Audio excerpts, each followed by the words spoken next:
Welcome to the Emotional Mastery Podcast. Today, I have Jame Shujun, who we actually met through Ashley Wood's Align podcast, or the Align, her company, because I ended up doing the How to Read Your Records course, and you had also done the course as well. And so you are an Akashic Records reader. And so we kind of got in the DMs and talked about our similarities in our chart, which I totally want to dig into today. So I'm so honored to have you here. I thank you for your time and having this conversation with me. And I would love for you to just introduce yourself, your story, kind of anything pivotal along the way that's gotten you to where you are today. I know you do a lot with emotional release, so that is a huge topic for this podcast. So I'm so excited to just dig in with you. Thank you so much, Rochelle. Such an honor and so humbling to be having this conversation with you. And I absolutely love the name of your podcast, Emotional Mastery, and I've even just got tingles just saying it. So a little bit about me. I am residing in Brisbane, Australia, originally born in Singaporean Chinese heritage. I've been in Australia for over 19 and a half years now, so over half my life. And it's an interesting question when you ask me introducing myself, because I've been a practitioner in this field for the last 6 years.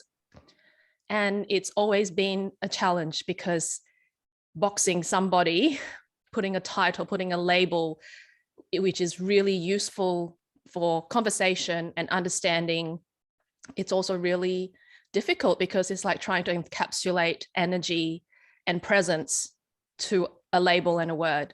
Anyhow, recently I redid my bio, and it feels really expansive and true for now. So I'm a transformation guide. I support people to arrive at a place of spacious self-occupancy, which is a term that landed for me just after middle of the year last year in 2021. And that just, gave me the tingles. And every time I say it, it gives me the tingles, gives me a bodily sensation. So it's right. And I guide people moving from a place of self-betrayal, self-rejection, self-avoidance, self-abandonment, to a place of self-occupancy, to finally arrive in themselves. And what does that mean? I love words, and I love creating word lexicography, meaning you use the alphabets of the word to create a phrase that makes sense.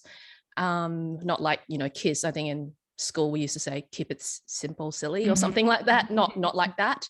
But, and when I sat with self-occupancy and I sat with self, what came to me was spirit encouraged life force. And that's when it's like, that's the sense of self. And when you have that sense of self and occupying yourself, so yeah, if you needed a definition for that, I'm obviously still, sitting with it and marinating with it and letting it expand.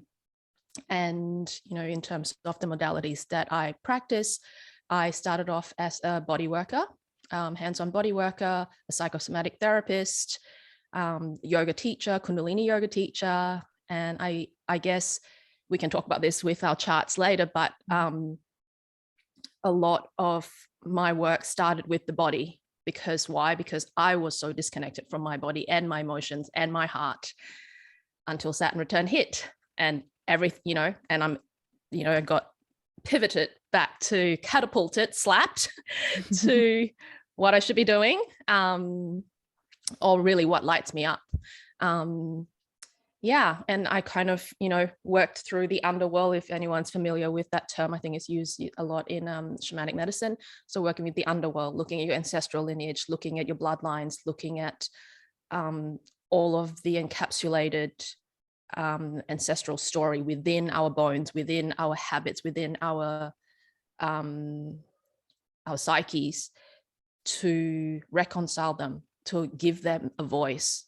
So I started out, that was a lot of my work, as well as, hands-on body work pre-pandemic.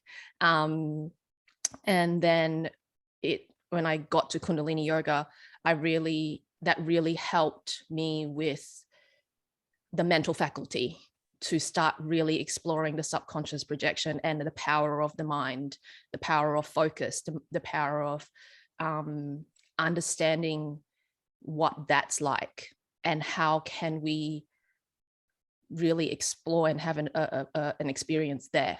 So can you see, like, I went from the underworld to the middle world, Mm-hmm. and then slowly touching upon the upper world. And it wasn't until I think it was September 2020, I had a really pivotal shift in perception of the relationship I had with all of these tools, these high discipline, practice daily, practice, till the cows come home, 3 hours a day, go, go, go, which is, again, Singapore and Chinese heritage. I mean, it's in my bones. I had a shift in perspective of that and realized, okay, the way I was relating to that, the way that I was dependent on it to really avoid, what am I avoiding here if I'm constantly going, how can I do a meditation to fix this and this and this and this? And that was quite earth-shattering in many sense. And most of 2021, I had to pull right back from anything that was highly structured, highly rigid.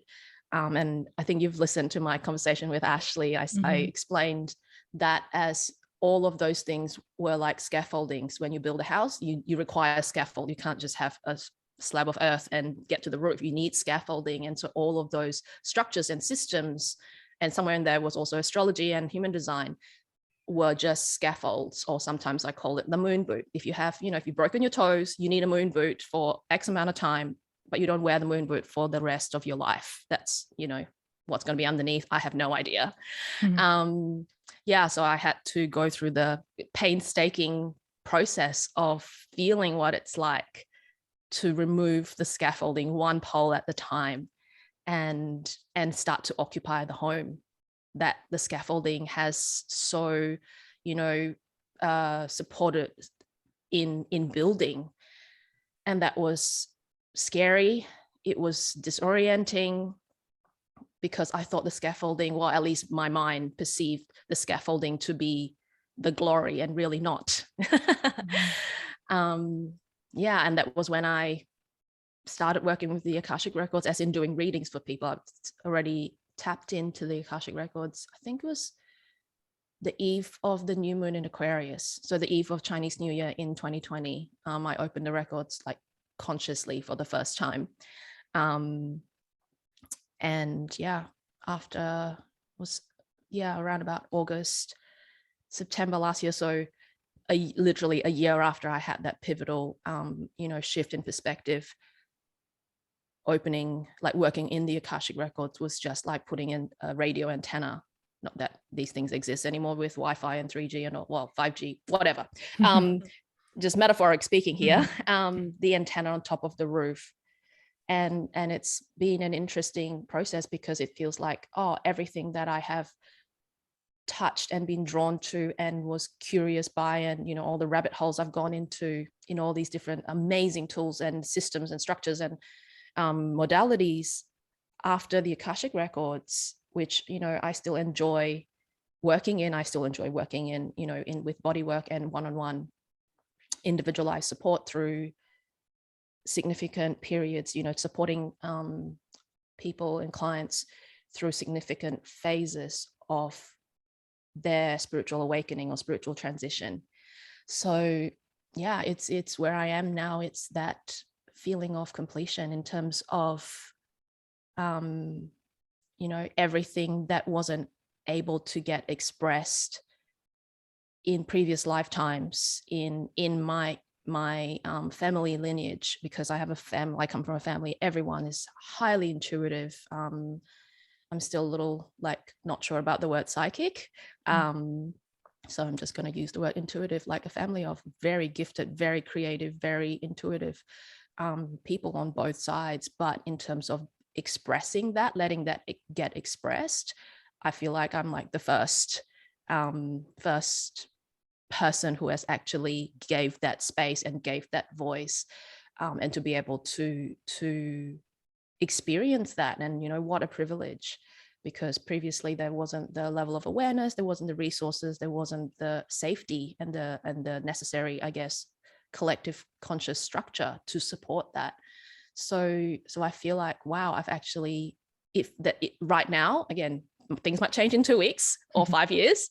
It feels like there's a sense of reconciliation, reclamation, expression, and in many ways is a sense of completion. So there's this beautiful space of, wow, now I'm sitting here in a space. This is what like arrival feels like. This is what occupancy feels like. And all of these tools and modalities are just like spices and, you know, all the things you have in your pantry. You don't use cinnamon every day. You don't have to use paprika every day. And there's no longer that clutching and that necessary, you know, intimacy with these quote unquote spices and condiments. It's like, oh, whenever I feel like it, I might do some stretches. And life has just become so much simpler, so much more peaceful, and just I'm so much more present and a lot calmer because I'm not constantly fighting to uphold the structures of the scaffolding anymore and polishing the scaffolding, if you know what I mean. Yeah. Okay. Yeah, I love that. Thank you for sharing all that. I think when you talk about like specifically human design and astrology, kind of like being that boot for the broken toe, you know, like that kind of for me, when I started my journey was like the thing that helped me see myself, right? Where I was like, oh, there I am, right? It kind of brought me home enough to like have the awareness and the self-acceptance. But I did too. It was about a year. So from 2021 until about the beginning of 2022, I had to step back because I found myself, everything was like, well, it's just in my design. This is my design. This is who I am. Right. And so I found myself like, yeah, clutching too much or using the cinnamon every day. Right. Where it was like, I needed to come home to myself, like self-occupancy. I love that term. And be able to, yeah, like be within myself despite, or, you know, regardless of whatever all these modalities were telling me. And then once I found that space, like that home where I can meditate and come here, then I was able to bring it back in. Cause then I could be like, oh, well, you know, yes, maybe they like explain myself, or I could, it was more of a compliment to who I am rather than who I was. And so, exactly. Yeah. So I love that you said that. And that was kind of what came to mind, because it was just like, and that's why I think like I use those modalities with others, because that was the shift for me that helped me accept myself. And then once I could accept myself, then I could do all the other work, because at least I had the awareness and I could be like, okay, you know, I have an open G center, which is why X, Y, and Z has happened in my life. And I can love myself because of that. And now I can find the wisdom in it. And now I can move on, you know, and like just not spend all of my days like, oh my gosh, you know, like kind of ruminating on all these areas. So it's such a beautiful thing. Mm-hmm. Absolutely. Because, you know, as much as I love all of, you know, the yogic sciences, the astrology, the human design, it still requires a mental faculty of understanding. Mm-hmm. And obviously that takes time and maturation to, you know, integrate and seep into and to be properly digested and metabolized within our system in many levels, from many levels. I love what you said as well. It's almost like, how am I going to explain this? It's like so much of ourselves wasn't within our conscious awareness. And so these things help us remember who we are, mm-hmm. who we are on the inside. But again, it's quite an intellectual relationship, because it's like, oh, because I am this in this house, so therefore this, and that's transiting here because therefore this, so I should be having this experience. At least I found myself doing that. It's like, oh God, it's the, you know, eclipse, it's the new moon, it's the full moon, it's the something conjunct something. What should I be prepared for? And it's like, whoa, hang on. This is fear-based. This is fear-mongering for myself, for my nervous system. It actually dysregulated me. It made me even more like hyped up and cortisol-driven and adrenaline going. Oh my God, what do I need to be aware of? What do I have to prepare for? It's like we're constantly preparing for some kind of catastrophe. And I'm just like, I don't think that's what these tools are meant to do. Mm-hmm. Mm-hmm. Because you're constantly just like, you know, what should I be? Who should I be? What should I be doing? Mm-hmm. And that's like, whoa, that's dangerous. Yeah.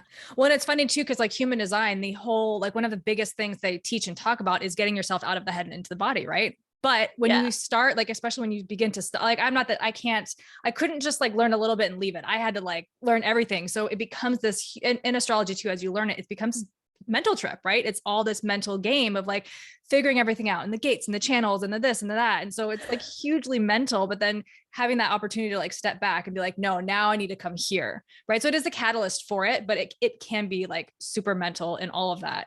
And then even to like the transits, and that was what I'm going to be one of my questions, to ask how you've been feeling, because it's huge astrological transits going on right now. And I feel like for me, as I've learned more about astrology, I've noticed patterns in my life. Like Scorpio season's always intense for me. Pisces season has always been intense for me. And so I don't necessarily sit here like, okay, I do track the transits, but I don't sit here and be like, okay, well, today Jupiter is at 12 degrees. You know what I mean? Like I let my life happen. Right. And then I can reflect when something happens, or if I'm like way too emotional, be like, oh, it's a Cancer moon. Maybe that's why I'm like kind of like riled up today or whatever. Mars just entered Pisces, or Mars just entered Aries, or whatever it is. I think they're like helpful tools, but I try and use it more as a reflection tool, as opposed to like I need to live my day according to what is happening in the sky. But yeah, I know. And you know, the mind loves that stuff. Yeah, absolutely. Because it keeps it fully employed. It keeps it fully occupied. You know, there's a KPI to achieve every, you know, every phase. Yeah. I just started taking, it's like a year-long astrology cohort. So we're like kind of like learning together. And the facilitator in our very first video was pretty much like threw at us that we were going to be learning true sidereal astrology, which is like Vedic astrology. And so I think there were a lot of people. So then like in our little chat thing, she was like, put your tropical chart and then put your sidereal chart. And a lot of people were kind of confronted by the sidereal chart because they mentally attached so strongly to like, I'm a Taurus sun, I'm this, that, and the other thing. My sun sign doesn't change. So I'm kind of just like, I'm already fixed in Taurus energy. Either way, I'm a Taurus. But like just in the comments, like reading the comments, you can see people are confronted with like, oh, I went from being, you know, an Aquarius sun to like now a Pisces or a Capricorn, you know, these like small changes because we've mentally latched on to what our astrology says about us. And I'm just looking at it with such like curiosity, right? I'm like, ooh, my moon changes from Leo to Cancer. Like that kind of makes sense. Let me like play with it and see, because once you have a level of like detachment from the system, like I can appreciate it, but then kind of like just enjoy it for what it is. But yeah, like I know you said you have Jupiter in Pisces. How has it felt for you? Because I have my own like interpretation of what I've been experiencing, and it's been really cool. But I'm just curious, like just for you with the energy of how you've been feeling, if you've been feeling anything. Yeah, it feels, I've got Jupiter and Pisces in the 4th house. And I'm pretty sure the degrees, I think my Jupiter in Pisces is in what is it? What degree is it? 23 or 24. So, you know, everything has been happening very close. It's going through my Jupiter return. How have I been feeling? There is because I haven't mentally, you know, reflected on that. So, but just reflecting on the last few months it's been very clarifying, but very expansive of not in this box. So, you know, to give language to it, it feels like there is like a big awakening, a massive like shattering, again, coming back to what I shared earlier with that, oh, this is what it feels like, and the simplification of everything. And allowing so much to melt away, all the scaffolding and all the structures and all the, you know, leaning on this on the systems melted away. And the word that comes to that is that essence of a teacher, which is, I guess, quite Jupiterian energy. And again, Pisces is also so deeply healing. So in many ways, if I was reflecting on the archetypes of the 4th house, Jupiter and Pisces, the home, the metaphoric home, as I explained earlier, all of that got a massive upgrade. And previously knowing that this was coming up this year, my mind was like, it's going to be, you know, a big, you know, it created a story around it. It's like Jupiter, money, this, that. And when I've gone through it, I mean, 2022 has been a year. And it's like, oh, it's just releasing so much How have you been experiencing it? It's really interesting. So I started microdosing in like end of January. And so that's just kind of, I say that because I think whatever has been happening, it's kind of been highlighting it, or really allowing it to integrate and like enforcing all the changes to kind of just do all their things and, rewiring the brain and stuff like that. But I felt this really, I mean, this is the Emotional Master podcast. Like I'm highly emotional, and it's been a long journey of feeling my emotions, but not becoming my emotions. And so since January, I've honestly felt this detachment from my emotions in a way that I've really been like seeking. And it's like, I can watch my emotions happen. I can feel my emotions happen, but I have this awareness of like, I am not my emotions. Right. And it's been a very powerful, incredible, kind of confusing at times thing. And I don't know, I'm sure there's more to it than just like Jupiter and Pisces, but I have Jupiter and Pisces in the 8th house. And so that's all drug, sex, rock and roll, the deep, dark stuff. Wow. And so I have noticed this kind of push and pull between being deeply spiritual and then having moments where I'm like, I'm just going to go drink tonight and have fun. Like, I just need to let go, cause I think like my journey has been like very serious, right? I've just been like healing and working on this and not just like allowing the fun in. And although I've been working really hard to let alcohol go, because I just know that doesn't have a place in my future, because I know where I'm going spiritually and I'm getting all the messages and like, I know, but so it's just kind of just been this like tug of war. And I feel it's like I'll be expanded and I'll like kind of move up a level. And then I'll kind of be like, oh no, let's come back and play in the human for a minute, but I'm just not even, I used to like shame myself big time over it. Now I'm just like, for whatever reason, this is what's supposed to be happening right now. And at the end of it, I truly feel it will be like a massive upgrade for me. I'm just enjoying it right now. And I can't, I don't know. So that's kind of like what it's been really, really, I don't want to say weird. It's been beautiful, but it's been very strange, right? It's just a different energy that I'm just not so used to. But I'm just enjoying it. I'm like, this is, and I think because I have Saturn in the 5th house, Saturn, Neptune, and Uranus in my 5th house. So like fun and play and creativity and dating and romance has always been like so hard for me. And now I'm 36. So maybe I'm just kind of pushing past that like Saturn, like energy of just like, you kind of have to get through that to like actually find the fun in it.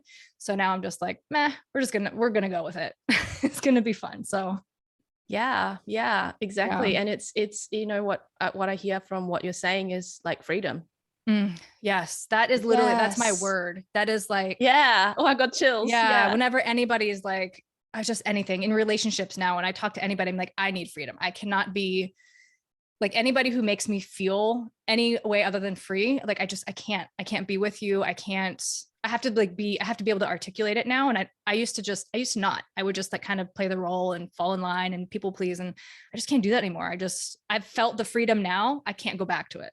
And so that's kind of where I'm going, but yeah, I love that you said that is my word for sure. There you go. And that's, we can talk about my chart in a second, but like, that's really across the last 6 years of working with clients, a lot of one-on-one clients, as also I do group work and stuff. What I've also noticed as a common thread is that I do have this precise knack for languaging and bringing forward what's in the unconscious, to give it language, to give it space, to bring awareness, to just shine a torch here for a second is like, that's that. And just exactly what I've just done is like, oh, everything you're saying is like, I feel freedom. And it's just, and it's like, freedom is right here, right now. It is absolutely like coming. Yeah. I think that's just the whole journey and all of it. And I want to go back to, so you had mentioned, you kind of started in these like deeper, darker layers, right? Well, I can't remember the term you used. Like the underworld. Yes. The underworld. Yeah. So like, how did you, like when you came to that, I mean, it makes sense as a progression of the way that you're going to like, progress through your life and like experiences and things, but like, kind of like, how did you come to that? And how did you move through that? Like, what was that process like for you? Okay, so from as early as I can remember, I think I was 6. So that's, I'm coming up to 36 as well, so we're the same age. I remember looking at how the functions or the dysfunctions around family and, being so acutely sensitive and acutely intuitive, I could pick up everything that was not said, that wasn't necessarily conscious within the household. I lived in quite a big house. I think there were like 7 of us in a 4-bedroom apartment. And I remember a moment of like kind of metaphorically or literally stomping my feet, going, the buck stops here. I don't know who, what, where taught me that phrase as a 6-year-old, saying the buck stops here. I'm not repeating what they're doing. And that's kind of been, that's been my driving force. And it's something that I've also had to humbly go, wait, this pattern of constantly wanting to change has its positives, but you're constantly running away from something. You're not accepting it for what it is. And to be able to reconcile the stories there of like, you do it that way, I'm not going to do that, kind of rebelling. I've got Saturn and Uranus in the first house, so I know what it's like to have both of those planets in one house, like stuck up against each other. So yeah, that has always, made relationships with my immediate family really difficult, because I'm constantly pushing.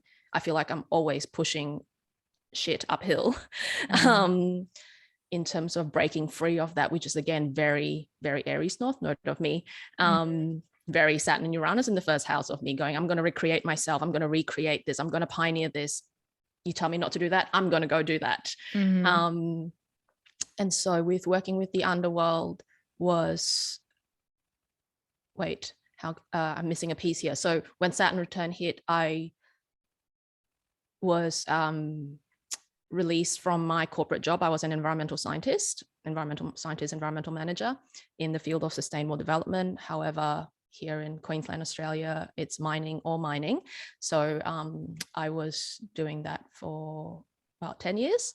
And when Saturn return hit, and I think it was Venus was retrograde in Capricorn. I can't remember. Anyway, a long-term relationship ended quite dramatically. And so I felt like I was thrown out on the street with one arm, both my right arm and my right leg chopped off. And it was, the rock bottom. It was quite a freeing moment, because it taught me everything that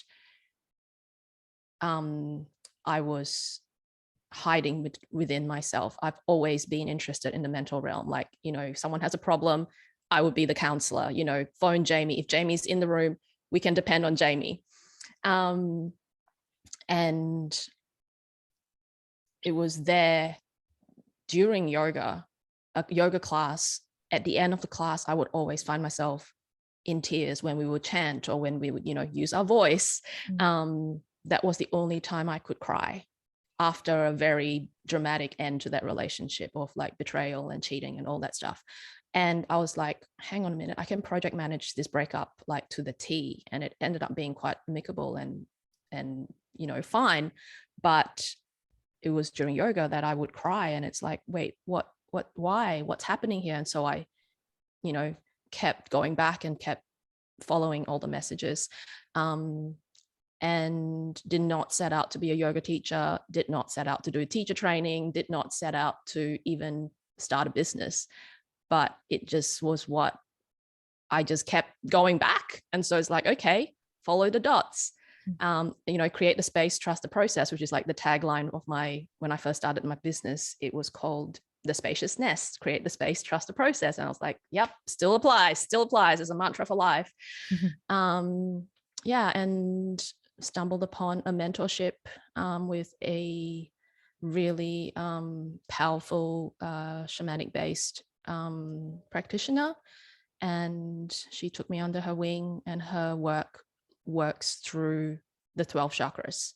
And so I did an 18-month mentorship with her, sat in all the circles, and really looked at and found answers that I've been looking for, of like, how am I so different? Why am I so different? It was a similar time that I got exposed, or the similar time when astrology and human design entered my life as well. So that was 2015, 16, so quite some time ago.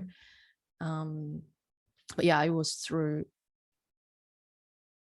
seeing, rather than questioning the negative, it was through seeing the gifts of being connected to this family that I've tried to run away from my whole life, to see the gifts there, to go, oh, we choose our parents.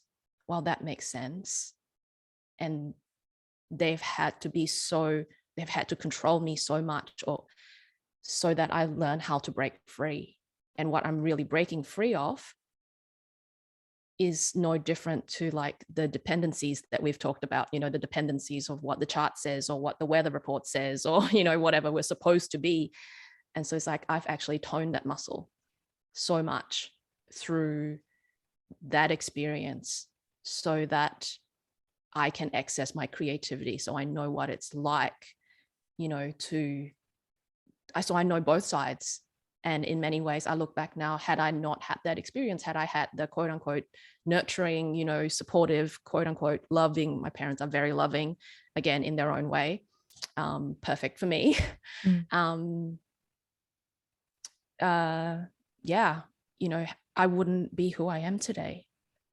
I wouldn't have known what it's like to feel physically not using my voice. I wouldn't know what it's like to be so far disconnected from the sense of self. That's so beautiful. I think for me too, that knowledge of like, I chose this, right? Like I chose my family. I chose my parents as a child, through my healing. And then also as a parent, I'm a single mom of two. And so sometimes I'm just like, oh my gosh, like, am I doing them right? And I just come back to that sometimes, like, you know what, they chose me. They chose this life for a very, very specific reason. And it was last Mother's Day. My daughter came up to me and she was like, Mom, I'm so glad I chose you. And I was like, oh my gosh. It was just like, I want to cry. I know she's like, now she's 12. So she's just like, anything I do, she's not into. She's like, oh my gosh, she'll come in and I'm meditating. She's like, ugh. But the fact that she would say that to me, I know she sees it, right? She's watching, she's paying attention. And although she's going through her confusing, phase right now, and she doesn't really want anything to do with me, and she doesn't want my advice and this, that, and the other thing. And she locks herself in a room, but I'm just like, we're all at that age once, right? And I just trust that she's going to like come back around to it. But yeah, no, that was you saying that about, your family, and just like choosing that was just really touched me, because that's been a huge part of my lesson. And even though, I still have, there's some friction, with my family. And I was listening to, I can't remember his name. I was watching a talk or whatever, but I can't remember his name, but he was saying that like, we should not gauge our healing based on our relationship with our parents. Like the one who did the most wounding, right, will say, I know my parents love me, and, they did the best they could with what they had. And I love them, of course.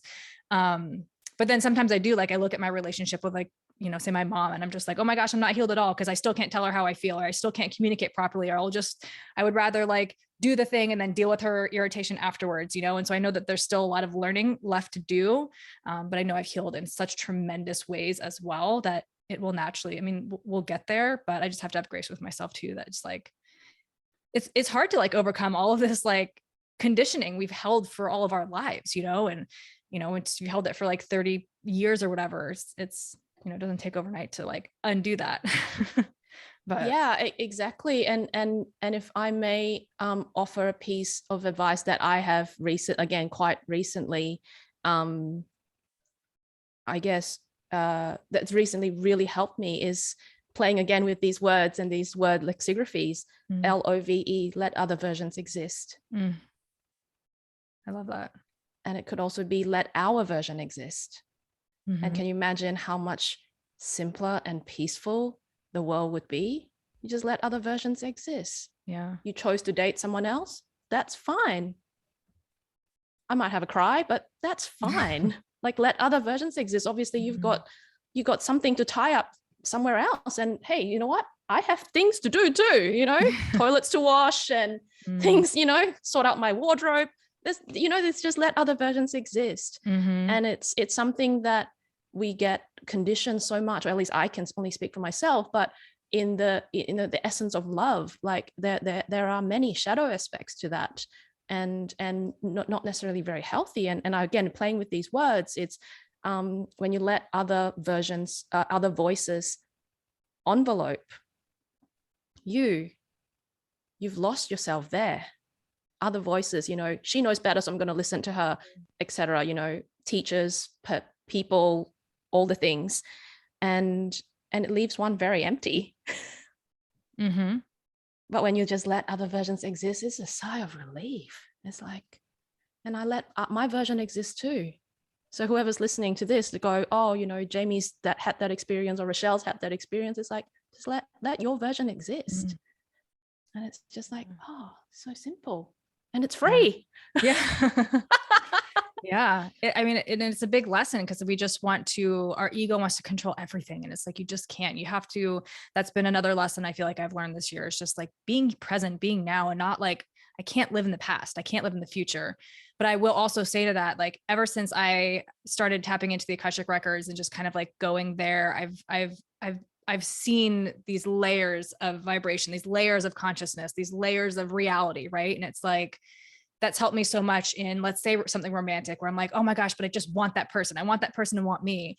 And it's like, but that does exist in an alternate reality that I'm just not living, because I wouldn't feel that. I feel like if there wasn't some sort of connection there that was happening on some level. Right. Yeah. And even if that's only my truth in my mind and it makes me happy, then so be it. But I do believe there are so many different alternate realities. Like, you meet people and you're like, I've known you my whole life, and maybe you only know them for 5 minutes. Right. And then you never see them again. But it's, we have so many powerful connections beyond what like our human mind can even like grasp, and it's just like, and it's all there. And I think like, yeah, I would love to like I do want to go back to your chart too. I'm kind of hopping all over the place, but since with the Akashic Records, like, what has your journey been like to get there? And then what does it feel like when you're in that space? Like, what kind of brought you to that? I think I really resonated with Ashley's story from her previous podcast, and just was really drawn to just listening to her speak. And obviously Akashic Records is her main modality that she practices, or did. No, I shouldn't say did, still does. But it's evolved over time. And I've heard that word Akashic or Akasha, and it's always been similar with like Kundalini. Mm-hmm. Prior to me accessing it or engaging with it and participating with it, it's always been like, oh, what's that? It just pricks your ear. And working in the Akashic Records has just felt like I'm going to say the word, like, bypassing the logical mind, and like you said, with quote unquote like alternate realities, it's two things came up for me. It's like, we're all walking each other home, and our minds might think that we are actually orchestrating all of this. It's like, no, actually, take a humble pie moment there. We're not in charge. We're not in charge here. Mm-hmm. We're here to have the experience and move through it and, clear blockages, but we're not in charge. And so when I'm working in the records, especially when I'm reading for people, because I do it via automatic writing and completely remote, so you don't actually see, there's no conversation. I just get an email from clients who have booked, and all I get is their name. When I open their records, I get a big chunk of, I feel like, if anyone knows how rainwater tanks work, you get the first flush of when the rain starts, and it cleans the roof, and then it starts to fill in the rainwater tank. So that's the sensation that I get. I get the first flush of big vomit of words. Mm-hmm. And then I'm like, okay, ready now. I'll open their email and receive their questions. And no joke, like every single time, whatever comes through connects in with the questions they've asked. And when I actually go in and type the answers for, the responses for each question, it's like, just refer above to the opening message, and just keep referring up above to the opening message. And it's a very clarifying process if we want to, continue on that waterfall, rainwater tank visual.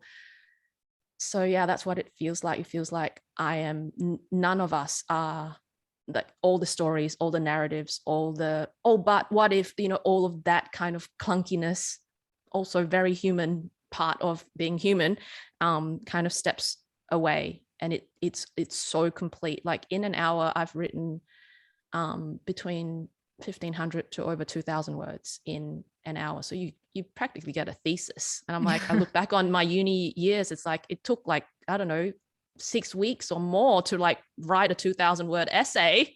I do this now in an hour. What the fuck? And that's when I know, like, it's not me. And some of the phrasing, it's hilarious. And sometimes I don't know how to spell some words. I'm like, how do you even pronounce this word? I don't know what this is. Perfunctory, is that a word?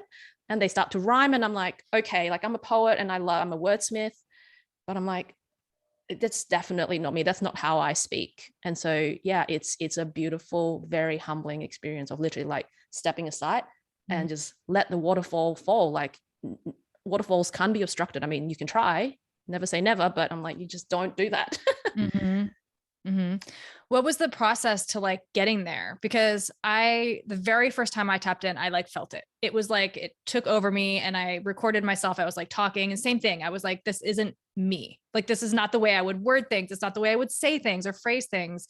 And then like after that, it was kind of like, I didn't feel it like that. And I think I've only felt it like that, like maybe once or twice. And I know it's a process. I know it's like, the more you practice, the more you get in there, the more you can clear out the ego and everything. But I would be curious to know like what was that process from like when you very first like went into it, into like being able to just like woof, have that waterfall and that clearing. And okay, so when I think I went into the records in the beginning of 2020 twice. I just laid down, said the prayer channeled by Dr. Linda Howe. I fell asleep. And so I wasn't conscious. And it was just like a nap, and that was it. I did not remember anything, did not recall any dreams. And the third time, when I was feeling kind of restless, and I was like, is this, why am I anxious, and what is it? And it was like, I just heard very clearly.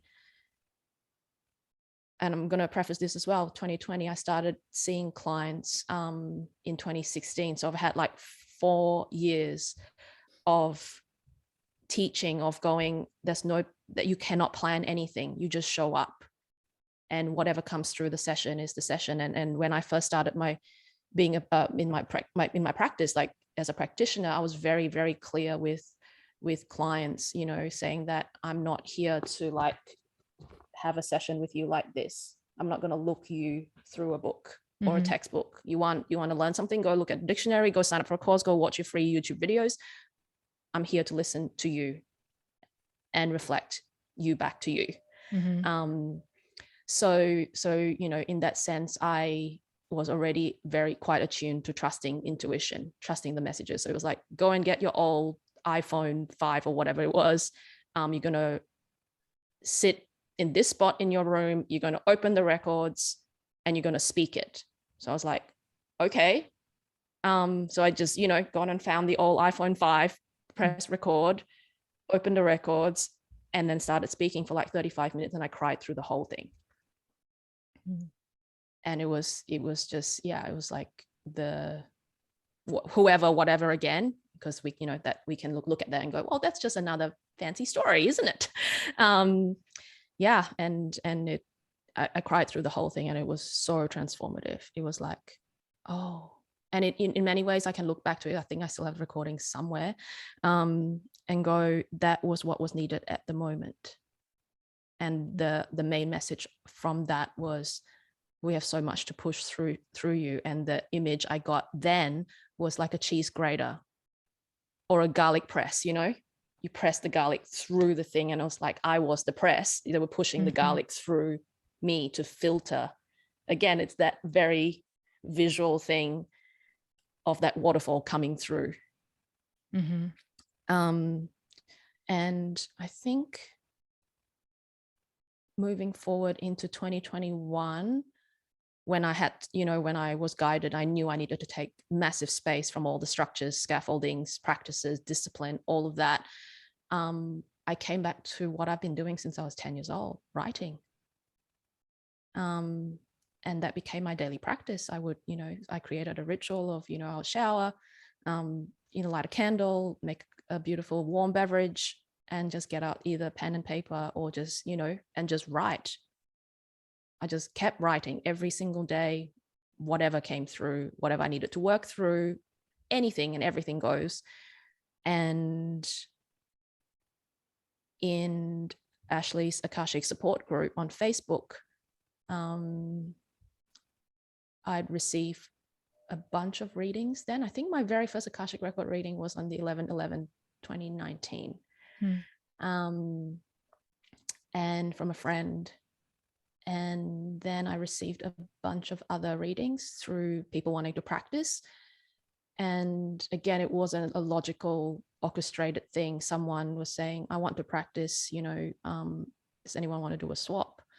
And so I found myself typing like non-logical, typing to her and said, yeah, I would love to receive, and I would love to, I like to, would you be open for me to read for you? Like, you'd be the very first person that I'm reading for. And I like to try automatic writing. How does that sound for you? And then after I sent it, I think she was in, where is she based? In LA or something. And so I was like, oh God, what's that? And then comes the ego or the mind goes, what have you done? What's this? Delete the thing. She's not going to see it for another 12 hours. Just unsend. and yeah. And then I opened the records for her and got such clear information. And I don't know this person. Don't know her history, don't know anything. And when she received it, she was like, wow, you've just connected so many dots I've never seen. How they were all connected. You've given me, new insight into what I should be, my business idea and, health, guidance for health and, seeking different types of practitioners that she had already been thinking about. And I was just like blown away. I was like, whoa, what was that? That was so easy. Wait, again, comes in the logical mind. That shouldn't be easy. How do you know that? Doubt, analysis, doubt, analysis. But when I'm in there, it's just like no obstruction. And I wanted to mention this as well. Like, I've shared with you the self, like spirit and courage, life force. The opposite of that, again, for language and for our brain's sake of understanding, it is the ego / mind. It's when essence is being obstructed. That's when ego is involved. And I just joined the dots right now of that is the obstruction. But what if this, that story, all of that clunkiness is like, that's the ego playing. It's like, okay, surrender, create space, make space until you can feel that, this is a spirit and courage life force, because there's no adrenaline that goes with that. There is no, it's not clunky, it's not noisy, it's not distracting, it's not contractive. And so, yes, I don't know, I've gone on so many tangents, I apologize. No, I love it. That's like so I haven't read for anyone else. I've only like gone in there for myself. And so there is that ego part where it's just like, are you just saying this because this is what you want to hear right now? Or so I am curious to actually go in for someone, more specifically, somebody I don't know. Cause I think like the mind will still be like, oh, well, this person, you kind of know what they're going through, whatever. But what I did go in there the very first time, like, it was just like, no matter, this is why I love meditation and kind of like tapping in there. Cause it's like, no matter what I'm feeling throughout the day, no matter what's going on, when I get in that space, it's like, I just feel so expanded and just so full of love. It's like all of the fears and the anxieties and this and the other thing. It's like, they're just pushed out by this just loving feeling, And so to me, I guess that's my like telling of like when I'm getting there, when I'm like tapped in. But, when you talk about like the self and the ego, and you're feeling the ego specifically, like, what do you do to come back to yourself and just to kind of like place the ego here and allow yourself to trust in yourself? Very simple and unceremonious. Go for a walk. Get some sunlight. Just get away from anything that's stimulating. So the coffees, the matchas, as much as I love them, it's like, no, can't do that. No sugar, no processed food, nothing that is stimulating. And you feel it, you know, when it's stimulating. And sometimes it's like, I don't know, a couple of weekends ago, I started my cycle and it was like, you're just going to watch Sex and the City reruns. I was like, okay, I haven't touched that for like 15 years. Okay, let's do that. You know, sometimes it's that, and just taking space, which is not easy for the mind, but you need to find out, you need to know whether you need to decide A or B, but what are you going to do for this? And how are you going to fix that problem? You know, it's loud, man. It's loud. And sometimes it's so loud, it's like, fine, I'm going to press record and I'm going to speak it all out. I'm going to just vomit, whether it's through voice. I talk to myself and into my voice recorder all the time when I'm going on walks. And I think I don't know what the neighborhood thinks of me, but that's fine. I'm going to let my version exist. I've got to do what I'm going to do. I'm not hurting anybody, including myself. This is good. Things could be worse. So yeah, that vomit. And once you do that, you clear the energy, you know, in many ways. Again, in my understanding, it's like body work is like, yeah, hands on body, but it's like, no, this is body work. You're just you're shifting energy in such a big way. Just because we're using words, it doesn't mean it's bad or it's a mental faculty thing. But yeah, just doing all the things. And usually it's like, okay, maybe I need to shower. I love like taking a shower, washing my hair. Really simple things. So I'm like, it's quite unceremonious. Like there's no formula to this, and it's freely available to most people. Granted, I know we're highly privileged where we are, but yeah, shower, go for a walk, step away. Write if you need, speak if you need, get it out. Don't obstruct the thing. Sometimes the inner child, baby, tantrum person wants to have a space to scream and yell, and go for it. Yeah. Do so you it's like, feel what did it? Yeah. Continue. Oh, I was going to say, just let what's here be here. Yeah. Just that acceptance of like everything that is, and not like trying to push it. And I was in a session like maybe like a month ago, and it was like a guided meditation, and they were asking like what was coming up, or if my mind, you know, this is another thing. I was like, yeah, my mind is kind of getting loud, or my mind is saying, I knew it was the ego versus like intuition, because it was just like all the thoughts and at once, and it was like anxiety based and all these things. And the facilitator was just like, so just like pacify the ego, right? Like let the ego think that it's right. Just be like, okay, you're right. I got it. You know? And then, because it's like when you push it aside and you're like, no, be quiet, go away. Right. It just becomes like even louder. So it's like you said, just doing the thing, like going for a walk. And sometimes for me, like I have a defined ajna, so it's hard to like turn it off. Right. So sometimes you just have to like let it go and just be like, okay, let's just roll through the thing and get it out and have your fun, make all the scenarios you need. But then knowing that I'm going to like place it there afterwards, you know, sometimes it just needs to be entertained. It's like, that's what it wants, right? In all of us. But yeah. And my question to you is gonna be like, so I know you had said like your family is very intuitive. Do you think that was like helpful in you being able to connect with your intuition?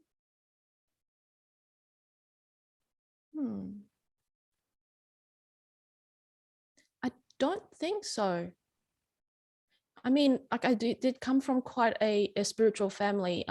We did, our grandma and great grandma, I think they were Buddhist or Taoist when we were growing up, and then everybody converted to Catholicism.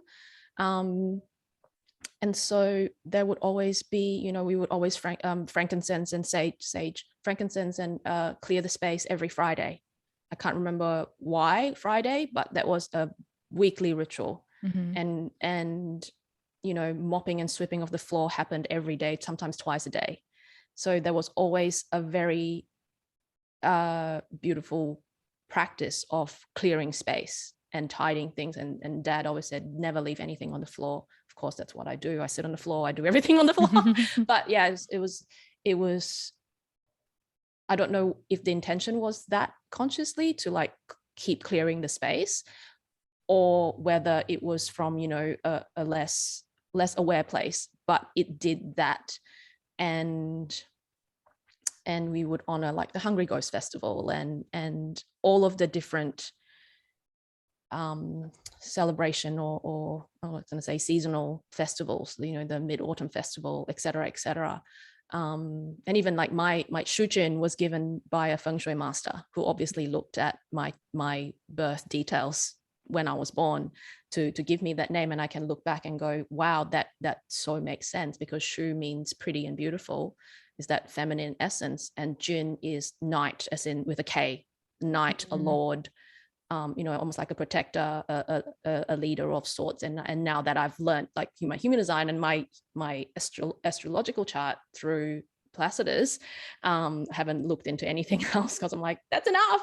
I'm gonna go nuts if I looked in something else. I can't be told I'm supposed to be something else again. When I saw all that and I really dived into my Aries North Node, and what that all meant, I was like, oh my God, that again, it's like a reconciliation. It's like, that's why I got given that name. And so to answer your question, I don't know whether I'm answering your question. In many ways, I saw the opposite. I saw how it was hidden.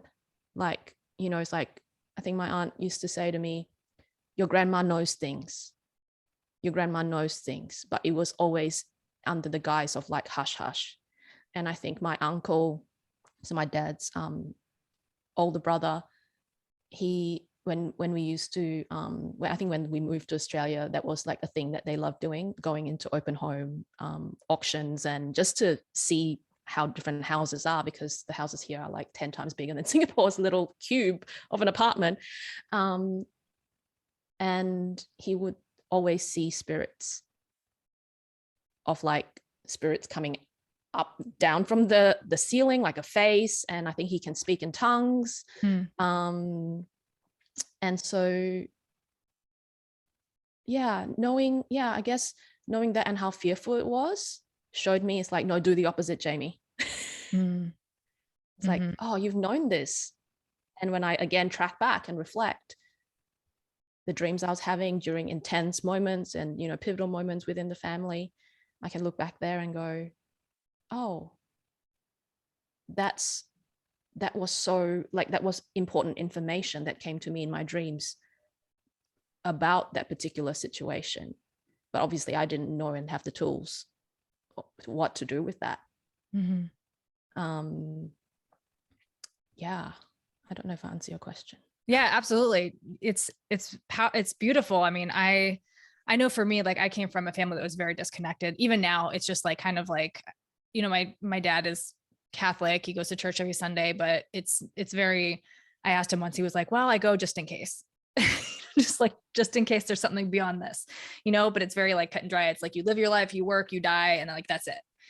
And I just could never accept that as a child. Like, I grew up in Dubai, so I grew up around, Buddhism, Islam, Hinduism, and I was always more drawn to the spiritual aspects of it. One of my first tattoos was an Om sign before I even like understood what the Om meant, right? I was just like so called to it. And now I'm studying Ayurveda and yoga. So it's just like completely my path, right? But I was always so called to it. But I think even now, that's why I second guess myself a lot, because it's like, I deeply know I'm called to this path. Like, I deeply believe in it, but because I had nothing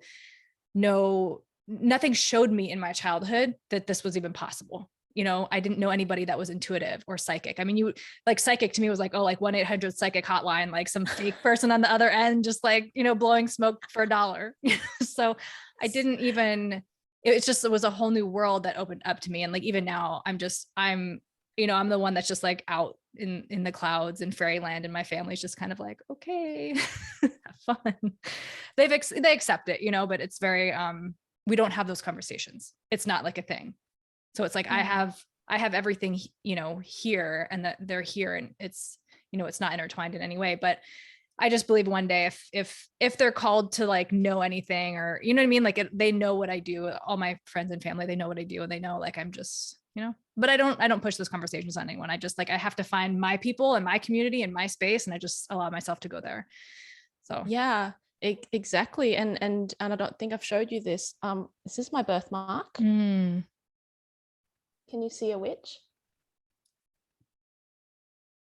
That's her hat. Yeah. That's her face. Yeah. That's her cloak. And wow. You can see she's almost on a broomstick. Wow.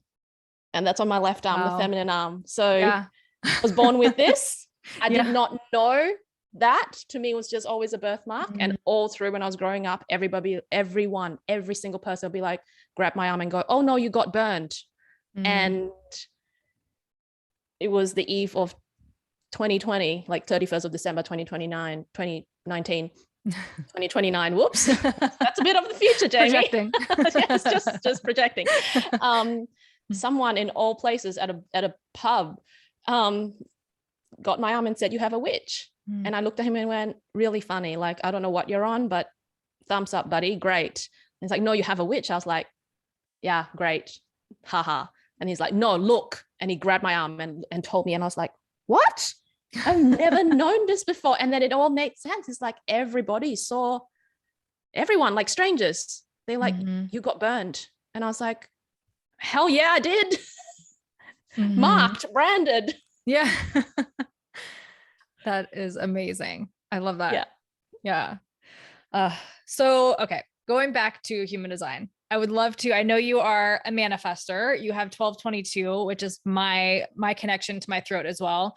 I would love to know how that, being the Emotional Mastery podcast, and we were talking about emotions, like how that specific channel manifests for you, especially as a manifester, because the not self theme of anger, and I'm a manifesting generator. So I have elements of it. Right. Yeah. And for me, I know like I was unable to express myself for so much of my life, and that channel like needs to be expressed. And so, yeah, I would love to know just like what your experience with that has been as a manifester. Yeah, I definitely was very blocked in my throat a lot of my life, in school, speaking up, even at cafes when I was like under 10, of going up to the counter to ask for a glass of water I'd like, kill me now, I'd rather die. Even to the point of in 2014, which is really not that long ago, in my corporate job, of like standing up above the cubicle and say, hey, do you mind closing version 2.0 so I can go in and make these edits? I would be sweating, my face would be bright red. Like, it wasn't that long ago. I was so afraid to just tell someone, do you mind closing that document? Which is not confronting at all. Like, just, can you close that document? Just change that and you can have it back. And I think a lot of my life, it would come out as an explosion of, I just need to like release this. And it was destructive. Like screaming, the works, tantrum, massive shouting things, which is, very, very destructive for self and the other person. Yeah, it was moving a lot of fear. And it was how did I heal that? It was through chanting. Chanting. Pre-chanting, I joined the choir in 15, 16. It was like a compulsory extracurricular activity that everybody had to do, and my piano teacher at the time threatened me that if you don't quit basketball, which is kind of funny, like me playing basketball, really. Anyway, I did play basketball for 2 years, and she was like, if you don't quit basketball, because you can fracture and break your fingers, ... I'm not going to teach you anymore. And so it was a threat. And so I joined the choir. And that was when I really started expressing, like singing, and really enjoyed that, and learn how to use my diaphragm, learn how to stand, learn how to project the voice and how to throw it from behind you forward. So I learned all about the voice then. And, when Saturn return hit and I landed at the feet of yoga, and it was through that devotional chanting that I was like, I always float away on cloud 9. And, that one thing led to the next, and then yoga teaching and using my voice. And I guess even now I was chatting with another, or voice noting with another MG. She also works in human design, and to have my voice reflected back to me, she's like, I just love chatting to like manifestors because of how impactful the words are. She's like, she kept getting the MG response that she's like, yes, every second word you said, I was like, yes, yes, yes, yes. And I was like, oh, really? I'm like, I'm just speaking gibberish. and certain things that I have said in classes.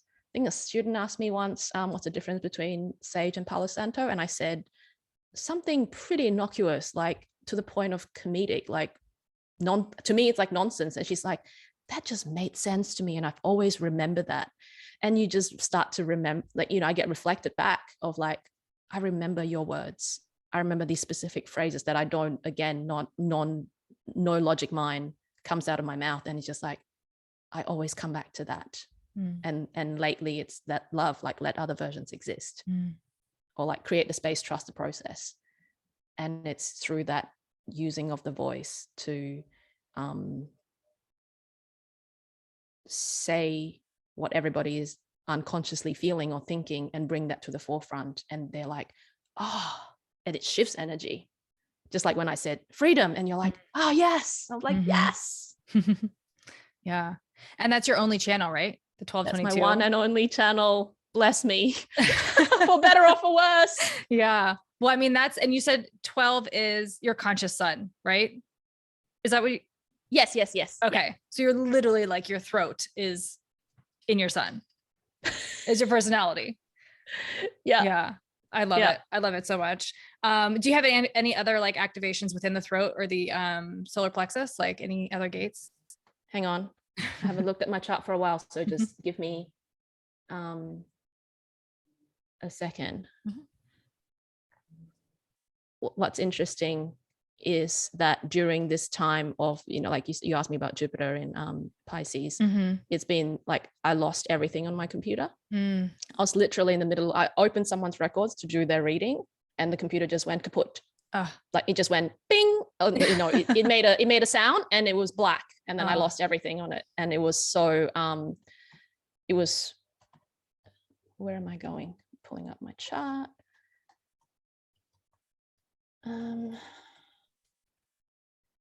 Yeah. And it was again, I could see the hilarity of it. It was like all these things you thought you needed, all these things that you recorded, the audio things, the screen things, you actually don't need them.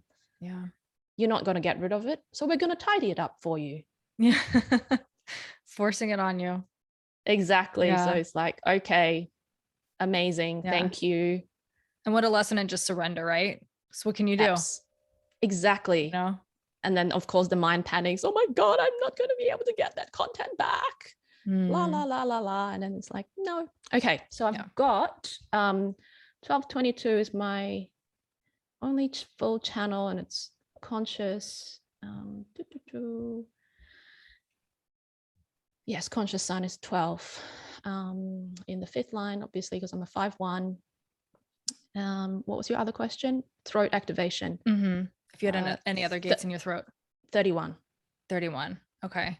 Where's 22, like planet wise in your conscious side? Jupiter. Me too.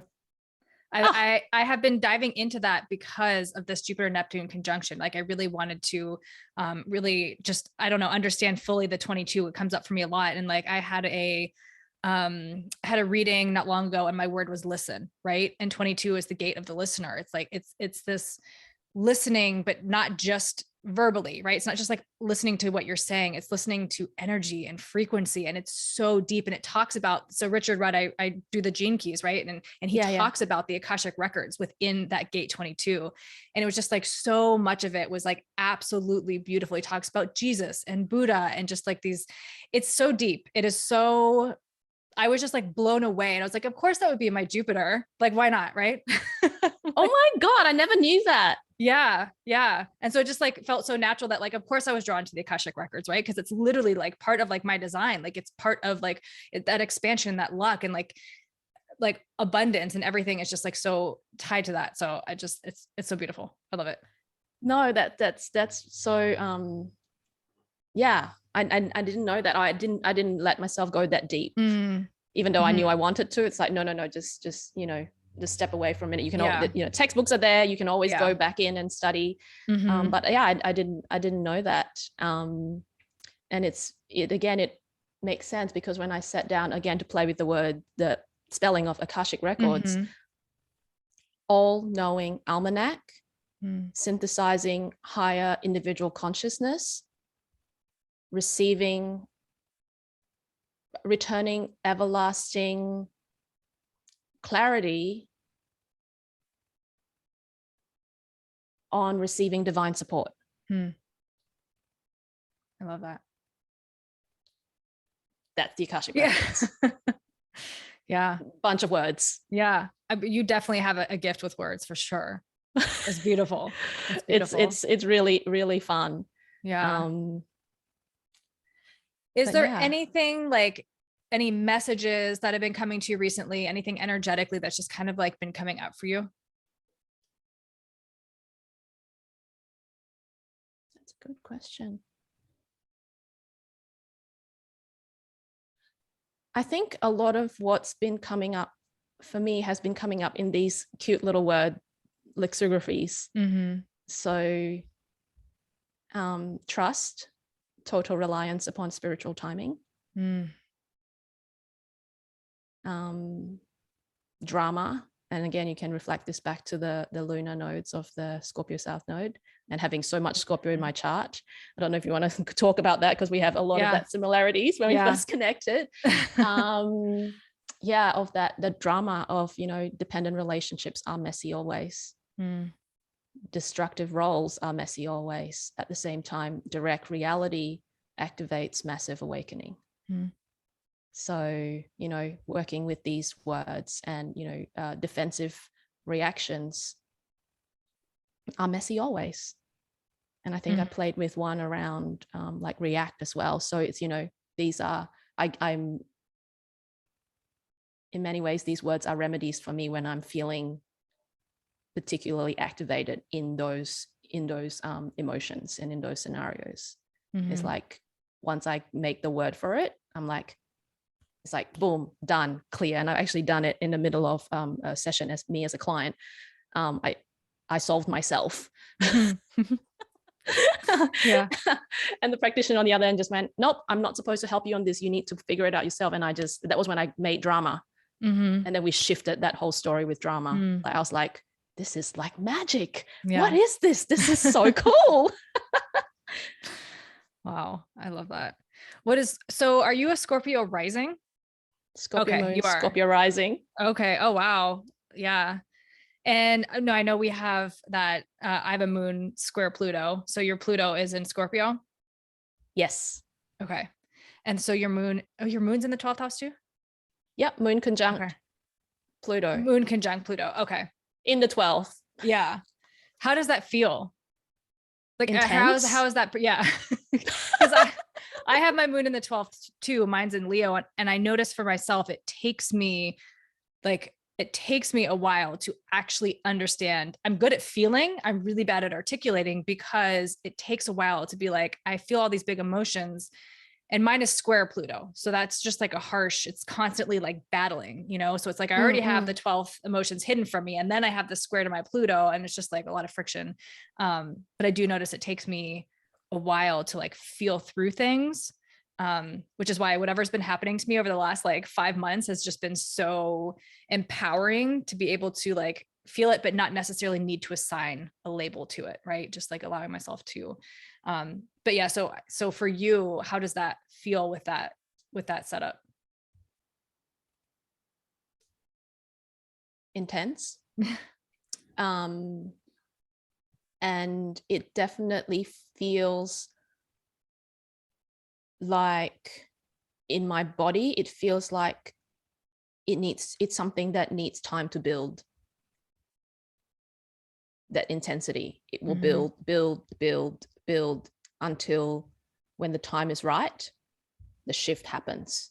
And it can happen, when I'm receiving a session, when I'm walking, when I create these cute little words. They're not really, well, they're cute, but they're like powerful.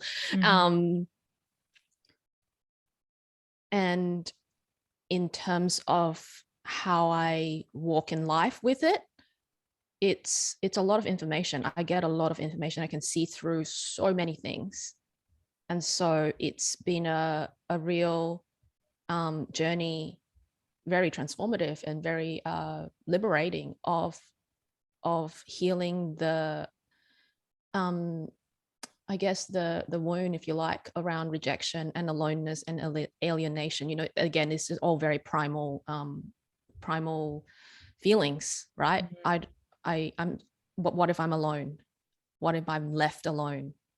You know, and that whole story around that, it's like, no, actually I'm at my best when I am alone, because I'm not obstructed by, you know, I'm not overstimulated by all the information I'm seeing, because sometimes, you know, even I'm checking in with clients who I'm not actively working with, and they might just send me like a 5-minute voice note of what's happening or something, you know, they think they're chatting, and I'm just like, hold on, like,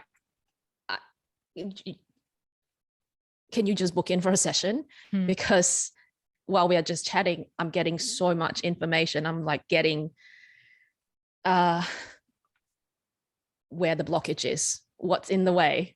And so that's been it's been a practice of like, wait, Jame, you're not working. Don't go there. Like, let the person be, let other versions exist. And then when I'm engaged in a session, then I can, in many ways, let myself be fully myself, because then I can bring everything.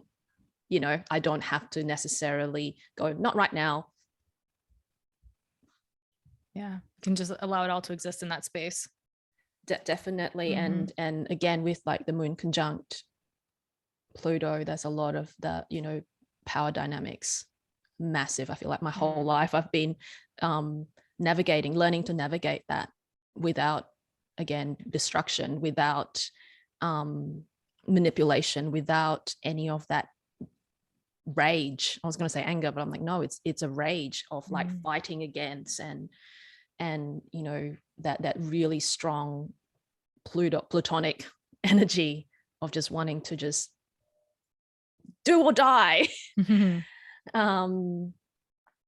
Yeah, so, you know, working through that in relationships with everything and everyone, of that power struggle of like, hang on a minute, no, that's not the way to do it. Okay, so what's the alternative here? Yeah, that's really powerful.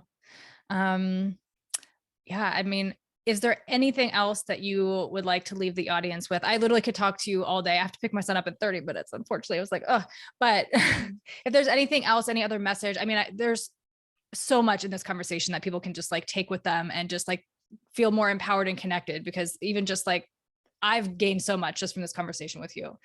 So if there's anything else you'd like to leave the audience with, and just let them know how they can work with you, where they can find you, anything else that you'd like to leave them with. Let other versions exist. Take that and practice. Let your versions exist too.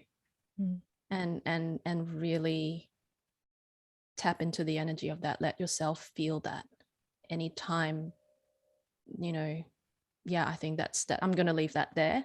I can say a lot more as well. I'm like, oh, keep talking. How you can work with me. So I work with people in person. If you're in Brisbane, Australia, nearby, come say hi, come and receive a session. I love to see you in person again after, you know, the couple of years that we've had. I work with people all around the world. I do off sessions. I call them transformation guidance sessions. We do it over Zoom, and I also offer Akashic Record readings. So lots of, you know, ever since that self-occupancy landed for me as well, which gave me a big sigh of relief, because it's like, this is, you know, this is a beautiful, is in resonance with everything that I have experienced and studied in. So yeah, I'm really looking forward to continue marinating in all the things that I have, you know, created over the last year, to share them when the time is right. So more is coming.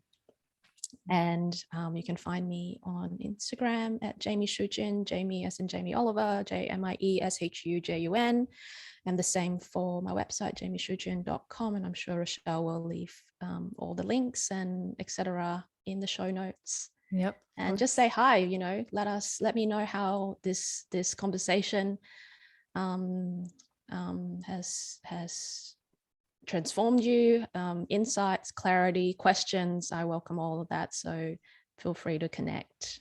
I love to hear. Thank you so much for your energy and your time today. And I really look forward to continuing this connection relationship and just watching what you do and everything. It's just, yeah, it's been an honor. It's been beautiful to talk to you today. So thank you so much.